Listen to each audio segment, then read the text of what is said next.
والله الحمد لله ئامادەین بۆ یاری سبەی و هاندەرانمان داوەت کردووە لە هەموو شار و شارۆچەکان کە بێن بەشدار بن لە بەیانی و هانیانەی هەولێر بدەن و ئێوارە خوانێک بۆ هەمووانەمان حاضر کردووە کە لە خزمەتیان دەبین.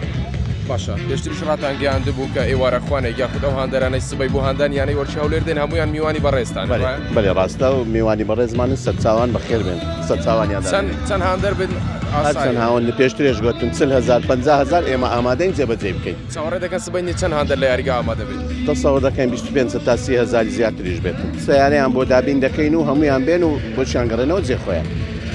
هەموو قەزا و ناحیەکان دەکرێت ناحیەکان بڵێ وڵی خۆی یاریەکە قورسە ینی خۆی شوتە 4 ساڵە ئەو دەوری یەکەمە لە عێراق ئەمەش ئامادەکاری باشمان کردووە و ئینشاڵەش دەیبینەوە. هەمیشە بە یاریزانەکانی هەولێرتان وتووە کە ئەگەر براوە بن مکافە بووتان ئێمان ڕامگەیان دونێژ مکافاماندانێ و بژمەنەوە مکافای دیان دەدەین.